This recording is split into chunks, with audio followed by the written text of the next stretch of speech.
Simulan natin ang ating pagdiriwang sa ngalan ng Ama, ng Anak at ng Espiritu Santo. Amen. Ang pagpapala ng ating Panginoong Jesucristo, ang pag-ibig ng Diyos Ama, at ang pakikipag-isa ng Espiritu Santo naway sumainyong lahat. At sumaiyo rin. Mga kapatid, aminin natin ang ating mga kasalanan upang tayo maging marapat na gumanap sa banal na pagdiriwang.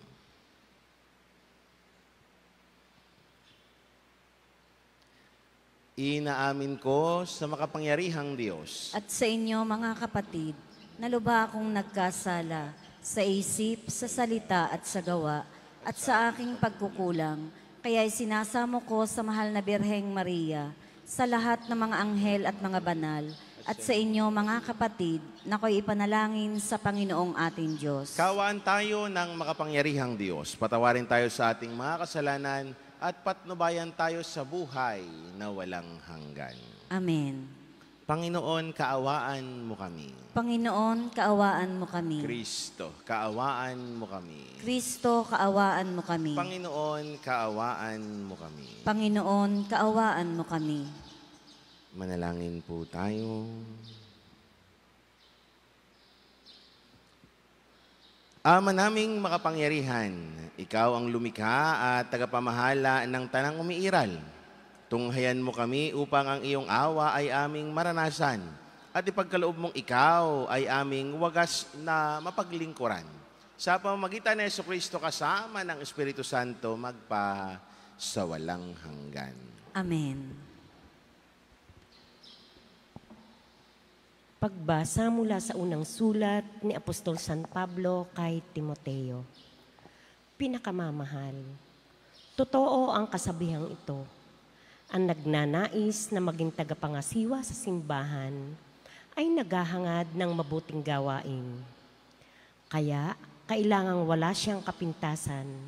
Isa lamang ang asawa, marunong magpigil sa sarili, maingat, kagalang-galang, bukas ang tahanan, at mabuting tagapagturo. Kailangan ding siya'y hindi mahilig sa alak, hindi mapusok kundi mahinahon, at maibigin sa kapayapaan, hindi gahaman sa salapi. Kailangan siya'y mahusay mamahala sa sariling sambahayan, iginagalang at sinusunod ng kanyang mga anak. Paano makapangangasiwa ng maayos sa simbahan ng Diyos ang isang tao kung ang sambahayan lang niya'y hindi kayang pamahalaan?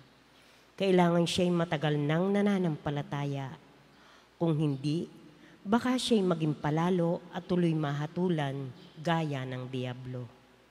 Kailangan din siya'y iginagalang ng mga taong hindi kaanib sa simbahan at nang di siya mapulaan at hindi mahulog sa bitag ng diablo.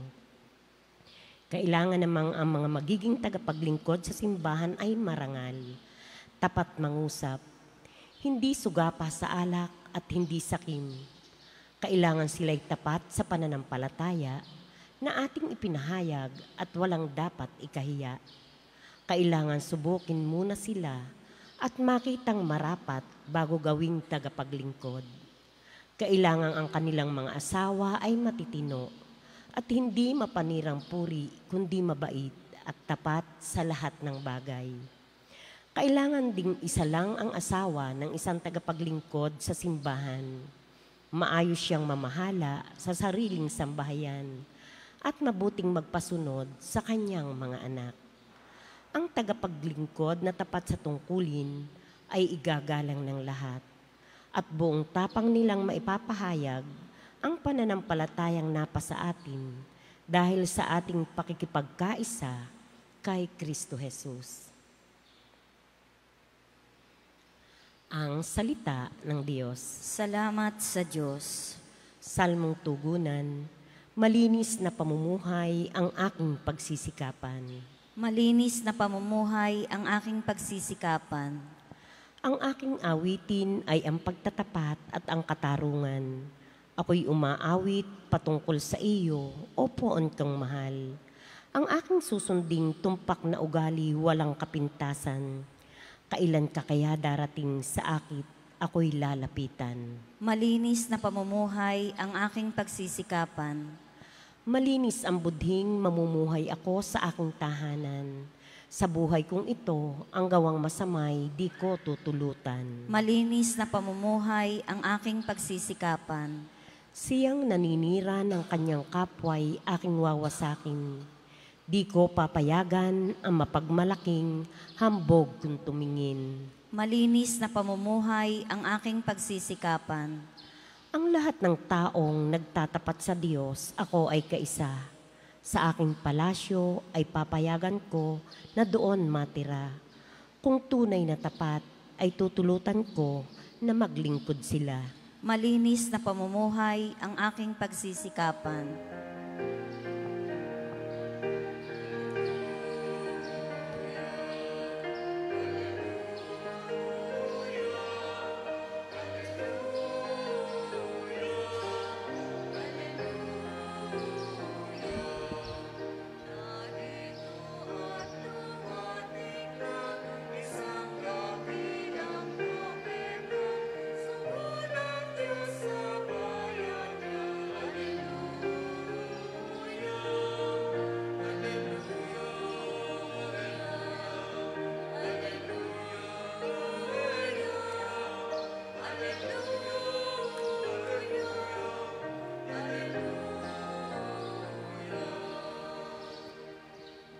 Sumainyo ang Panginoon. At sumainyo Ang rin. mabuting balita ng Panginoon ayon kay San Lucas. Papuri sa iyo, Panginoon.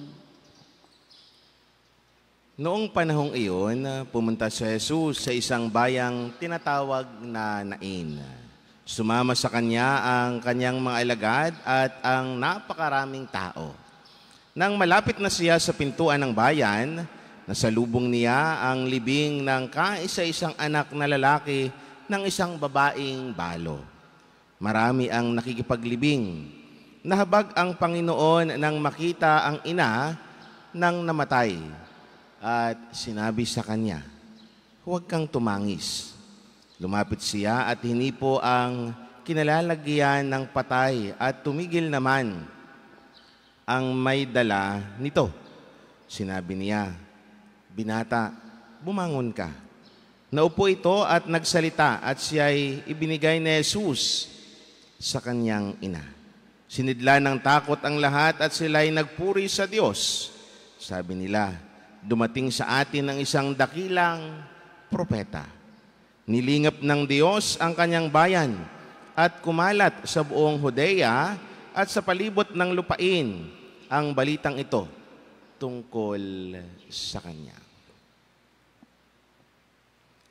Ang mabuting balita ng Panginoon. Pinupuri ka namin, Panginoong Hesukristo. Magandang umaga po sa inyong lahat. At sa mga giliw naming nakikiisa sa ating Facebook Live, magandang umaga din po. Mga kapatid, napakaganda ho ng pagsasalarawan ni Jesus sa ating mabuting balita ng kanyang dakilang awa at pag-ibig. Kung paanong ipinadama ni Jesus ang dakilang awa niya sa babaeng tumatangis na iso, sa isang ina. Ginamit ni Jesus ang kanyang damdamin. Ginamit ni Jesus ang kanyang mga mata. Nang makita niyang tumatangis ang isang ina dahil sa namatay niyang nag-iisang anak, ipinaramdam ni Jesus ang kanyang dakilang awa at pagmamahal sa inang ito. Hindi naging manhid si Jesus sa nararamdaman ng isang ina dahil sa pagkawala ng kanyang anak. Kaya anong pinadama ni Jesus? Anong ipinakita ni Jesus? Napakaganda ng paglalarawan. Hindi nagsalita ang babae. Hindi nanikluhod. Hindi lumapit sa kanya. Bagkus ano ang ginawa ni Jesus? Nang makita ito ni Jesus, nang maramdaman ni Jesus kung gaano kabigat ang dinadala ng isang ina, siya na mismo hindi naging manhid si Jesus dahil kita at ramdam niya kung gaano kabigat sa isang ina. Kaya anong ginawa niya? Binuhay niyang muli ang anak ng isang babaeng balo. Mga kapatid, napakaganda ho ng paglalarawan ni Jesus na ipinapakita sa atin na sa buhay natin, hindi naging manhid si Jesus para sa ating mga nararamdaman. Hindi sinaraduhan ni Jesus ang kanyang puso, ang kanyang mga mata para sa atin, sa lahat ng nararamdaman natin sa buhay. Kita at ramdam ni Jesus. Hindi pa man tayo magsalita, hindi pa man tayo manikluhod sa Kanya, kita na niya, kita na ng Diyos. Ano ba ang nararamdaman natin? Ano ba ang kalagayan natin? Alam na ng Diyos. Doon natin mararamdaman gaano ba tayo kamahal ng Diyos kapag tayo na mismo ay naluluwagan. Tayo na mismo ay gumagaan ang ating pakiramdam kahit na tayo ay uupo dito sa parokya. Kahit na hindi na tayo magsalita. Kapag tayo ay nasa harapan na ng Diyos, ipayapadama niya sa atin ang dakilang pagmamahal niya. Dahil hindi manhid ang Diyos. Mga kapatid, ganun din ho ang ipinapaalala sa atin ng Diyos. Huwag tayong maging manhid sa nararamdaman ng ating kapwa. Huwag tayong maging manhid sa anuman pangangailangan ng bawat isa sa atin. Huwag tayong maging manhid sa mga bagay-bagay na nangyari sa ating mundo. Anong kailangan nating gawin? Ipadama natin ang ating dakilang pagmamahal. Ipadama natin ang ating awa. Hindi na kailangan magsalita ang ating kapwa. Gamitin natin ang ating mga puso, ang ating mga mata. Ano ba ang pangangailangan ng kapwa ko? Ano ba ang nararamdaman ng aking mga anak, ng aking mga kaibigan, ng mga malalapit sa akin? Ano ba ang pwede kong maitulong sa Kanya? Mga kapatid, minsan kailangan natin gamitin ang ating puso. Kailangan natin gamitin ang ating mga mata. Hindi na kailangan magsabi pa, no? Hindi na kailangan kung minsan ay nandun pa maninikluhod. Mga kapatid, kung paanong ipinakita ni Jesus sa ating mabuting balita na hindi nagsalita ang ina. Nakita lamang ni Jesus na siya'y tumatangis, na siya'y may pangangailangan. Anong ginamit ni Jesus? Puso ang kanyang mga mata. Kaya ibinigay niya ang pagpapagaling sa anak nito, sa nag-iisang anak nito. Mga kapatid, ganun din ho ang inaasahan sa atin. Ilang araw na ho tayong ganito, medyo pale ang ating ilaw dito sa simbahan. Ganun din ho ang inaasahan sa atin. Hindi na kailangan magsalita. Kita na natin. Ano ba ang pangangailangan? Hindi na kailangan magsabi pa. Lumapit tayo, Father. Ano ba ang kailangan? Bakit madilim ang ating ilaw? Father, bakit wala tayong TV? Father, bakit sira ang ating kisame? Ano ba ang ating kailangan? Gamitin natin ang ating puso, ang ating mga mata. Damhin natin, ano ba ang pwede kong maitulong? Ano ba ang pwede kong maibigay? Yan ho ang inaasahan sa atin ng Diyos. Kailangan gamitin ang ating mga puso, ang ating mga mata sa kung anong pangangailangan ng bawat isa. Ganun ho ang Diyos sa atin. Hindi na natin kailangan kung minsan magsalita sapagkat kita na ng Diyos ang pangangailangan natin. Alam na ng Diyos kung anong nararamdaman natin. Tarok na niya. Ano ba ang kailangan kong ibigay sa taong ito? Mga kapatid, hari nawa, kung paanong ipinakita ni Jesus ang dakilang awa niya, ang dakilang pagmamahal. Ganon din ho sana tayo mga kapatid. Gamitin ang ating mga puso, ang ating mga mata sa nararamdaman ng ating kapwa, sa pangangailangan ng bawat isa. Nang sa ganon, maipadama din natin ang ating awa at pagmamahal sa mga taong nangangailangan sa atin. Muli, isang magandang umaga sa inyong lahat.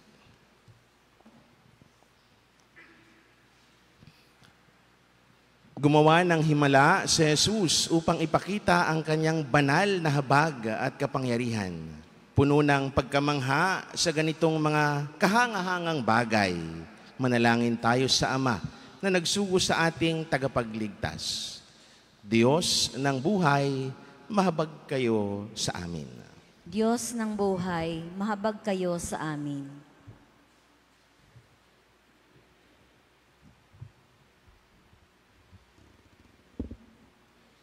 Sa pamamagitan ng paggabay at tulong ng mga pastol ng simbahan, naway may pakita ang pag-ibig at kalinga ng Diyos sa sambayanan.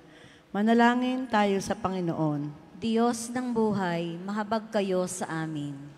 Ang gobyerno naway maging daan ng mahabaging pag-ibig ng Diyos sa katangitanging pagkalinga at pagtulong na kanilang ibinabahagi sa mga dukha at mga may sakit. Manalangin tayo sa Panginoon. Diyos ng buhay, mahabag kayo sa amin. Yoong mga nagdusa sa pagkawala ng kanilang mahal sa buhay, naway muling sumampalataya sa buhay sa tulong ng Diyos.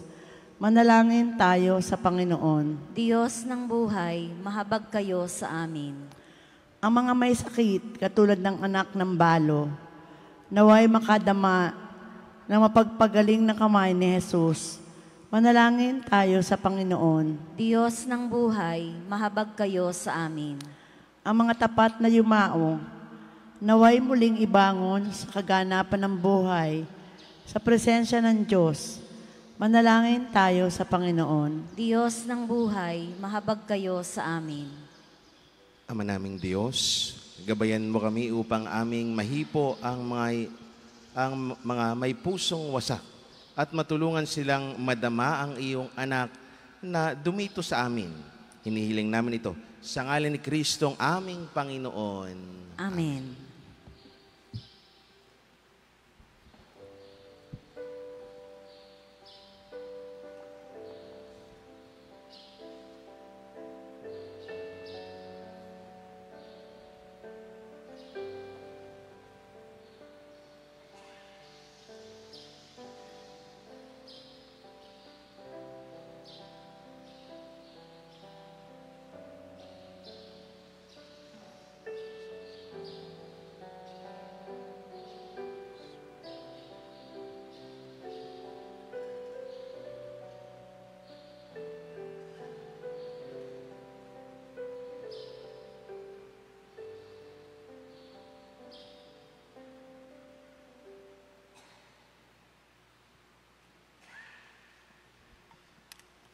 Manalangin kayo mga kapatid upang paghahain natin ang kalugdan ng Diyos, amang makapangyarihan.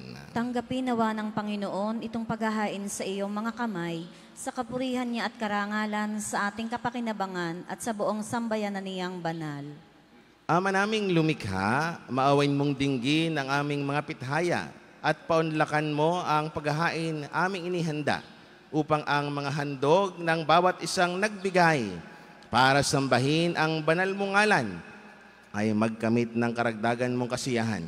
Sa pamamagitan ng Jesucristo kasama ng Espiritu Santo magpasawalang hanggan. Amen. Sumainyo ang Panginoon. At sumainyo rin. Itaas sa Diyos ang inyong puso at diwa. Itinaas na namin sa Panginoon. Pasalamatan natin ang Panginoon na ating Diyos. Marapat na siya ay pasalamatan. Ama naming makapangyarihan, tunay nga marapat na ikaw ay aming pasalamatan. Sa iyong paglingap at kagandahang loob, ang tao'y nilikha mo't pinangasiwa sa sansinukob. Sa angad mong siya'y iwastong lubos, Siya ay pinagdusa mo sa kanyang pagtalikod. Sa iyong pagiliw, iyong ipinahintulot na makabalik siya sa pamamagitan ni Kristo Jesus.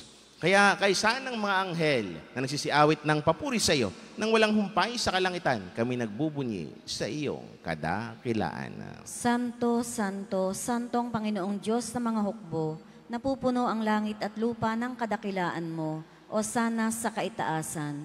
Pinagpala ang naparirito sa ngalan ng Panginoon, o sana sa kaitaasan.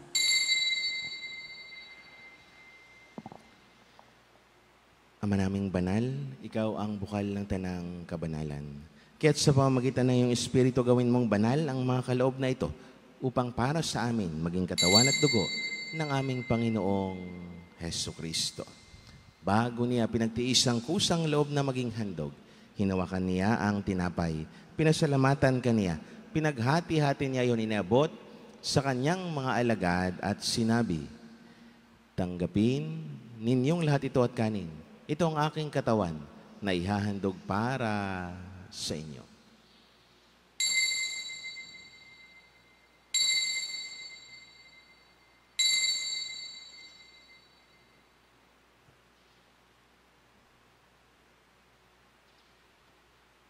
Gayon din naman, nung matapos ang hapunan, hinawakan niya ang kalis, muli kanyang pinasalamatan.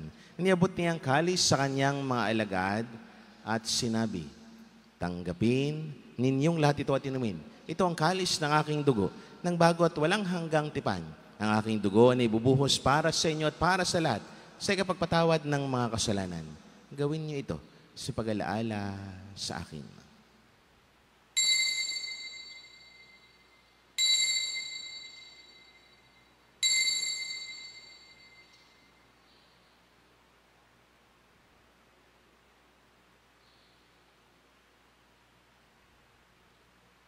Ipagbunyi natin ang misteryo ng pananampalataya. Si Kristo'y namatay, si Kristo'y nabuhay, si Kristo'y babalik sa wakas ng panahon. Ama, ginagawa namin ngayon ang pag-alaala sa pagkamatay at muling pagkabuhay ng iyong anak. Kaya tinialay namin sa iyo ang tinapay na nagbibigay buhay at ang kalis na nagkakaloob ng kaligtasan. Kami, nagpapasalamat dahil kami yung minarapat at tumayo sa harap mo para maglingkod sa iyo. Isinasamo namin kami magsalo-salo sa katawan at dugo ni Kristo ay mabuklod sa pagkakaisa sa pamamagitan ng Espiritu Santo. Ama, lingapin mo ang iyong simbang laganap sa buong daigdig. Puspusin mo kami sa pag-ibig kaysa ni Francisco naming Papa, ni Gilbert naming Arsobispo at ng Tanang Kaparian. Alalahanin mo rin ang mga kapatid naming nahimlay na may pag-asang sila'y muling mabubuhay, gayon din ang lahat ng mga pumanaw. Kaawaan mo sila at patuloyin sa iyong kaliwanagan. Kaawaan mo at pangindapating kaming lahat na makasalo sa iyong buhay na walang wakas. Kaysa ng mahal na Birheng Maria na ina ng Diyos, kaysa ni Poong San Jose, kaysa ng mga apostol at ng lahat ng mga banal, ni San Jose Marelo na namuhay dito sa daigdig ng kalugod-lugod sa iyo. May pagdiwang naman namin ang pagpupuri sa kararangal mo sa pamamagitan ng anak na aming Panginoong Heso Kristo. Sa pamamagitan ni Kristo, kasama niya at sa Kanya, ang lahat ng parangal papuri sa iyo, Diyos amang makapangyarihan, kasama ng Espiritu Santo magpa sa walang hanggan.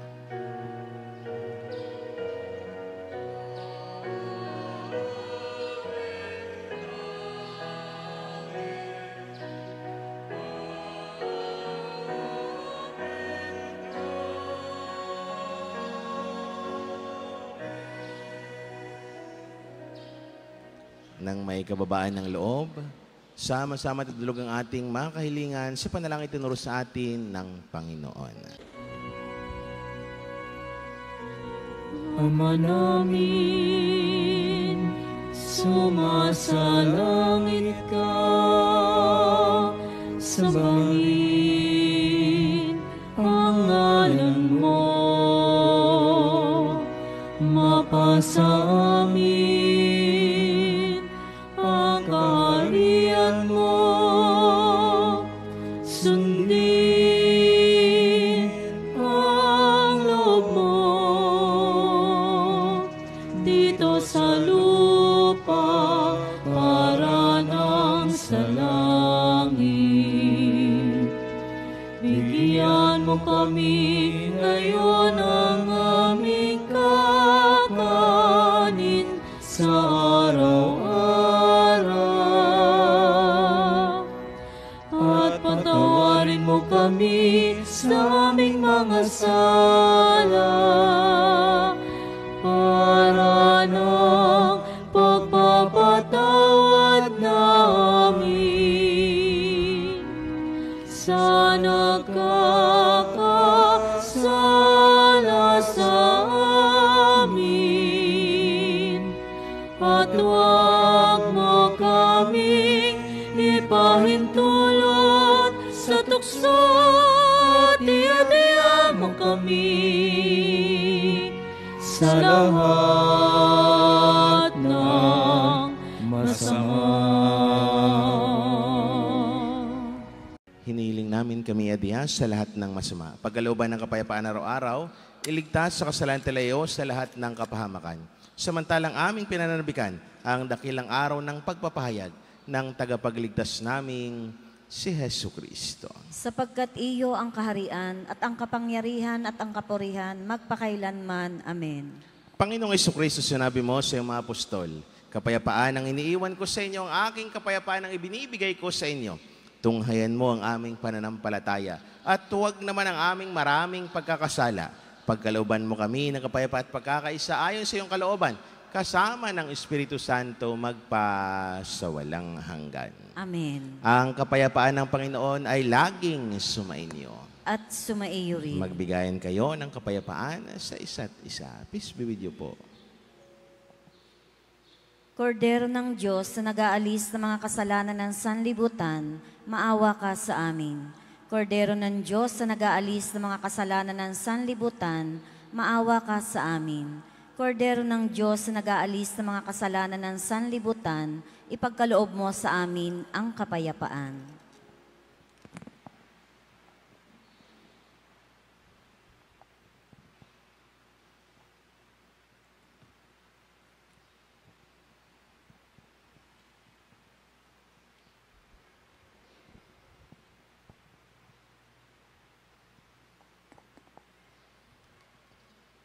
Mga minamahal na kapatid, ito ang kordero ng Diyos. Itong nag-aalis ng mga kasalanan ng sanlibutan.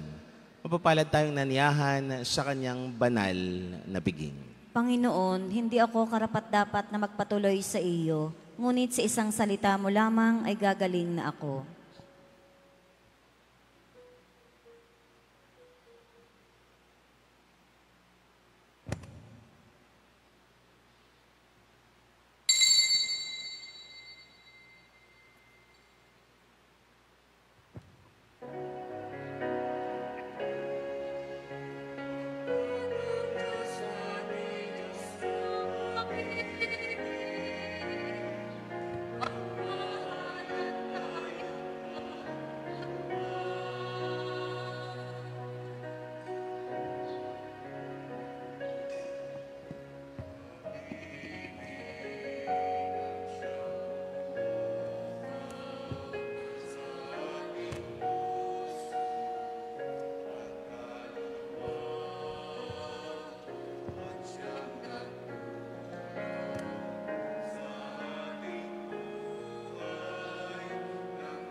Manalangin po tayo.